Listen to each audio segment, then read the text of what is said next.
వెంచర్లది చూస్తున్నా. అయితే ఈరోజే ఈ కార్యక్రమంలో పాల్గొన్నా.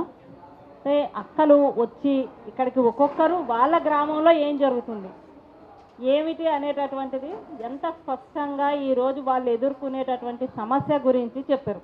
వాళ్ళ యొక్క మనోధైర్యమే వాళ్ళ యొక్క గెలుపుకి పునాది.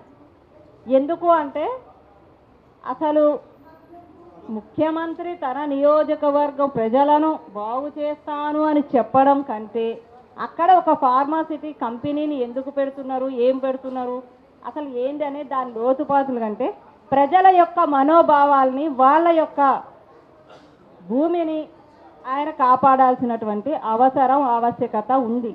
ఎందుకంటే వాళ్ళు ఇవ్వము అంటున్నారు.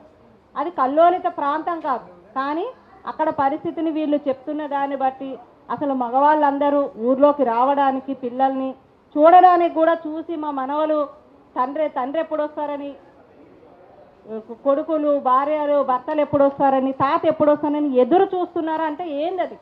అసలు ఆ ప్రాంతం ఏంది, అక్కడ ఉన్నటువంటి విలువలేంది, అసలు అక్కడ మనకి ఉండే ప్రజాస్వామిక విలువలు అక్కడ ఏమైనాయి? వీళ్ళు మన అన్ని పార్టీల వాళ్ళు, కమ్యూనిస్టు పార్టీ వాళ్ళు వెళ్ళి మాట్లాడినప్పుడు ఏం వాగ్దానం చేసిర్రు ఏంది అనేటటువంటిది అక్క చెప్పింది. కాబట్టి వాటిలన్నిటినీ కూడా ఇంప్లిమెంట్ చేయాలి. ఏదైతే గురునాథ్ అనేటటువంటి ఆయన ఇస్తానన్నటువంటి భూమి ఉందో దాన్ని తీసుకొని దాన్ని లీగలైజ్ చేసి చెయ్యాలి అంటే వాళ్ళకి చేతిలో పని.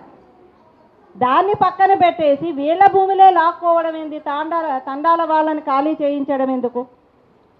వాళ్ళకు ఉద్యోగ అవకాశాలు కల్పించాలంటే వేరే రూపంలో ఉద్యోగ అవకాశాలు కల్పించండి.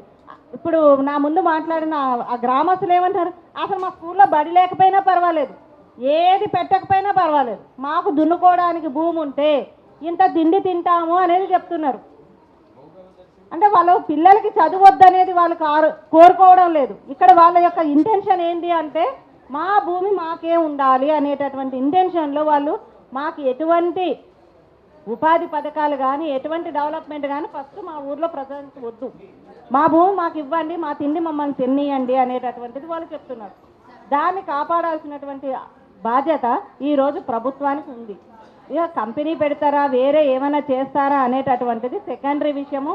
వాళ్ళ యొక్క ప్రాథమిక హక్కుల్ని కాపాడవలసినటువంటి బాధ్యత ఉంది కాబట్టి దాన్ని చేయాలి. ఇంకొకటి అరెస్ట్ అయిన వాళ్ళని వెంటనే విడుదల చేయడం అనేటటువంటిది బేషరతుగా విడుదల చేయాలి.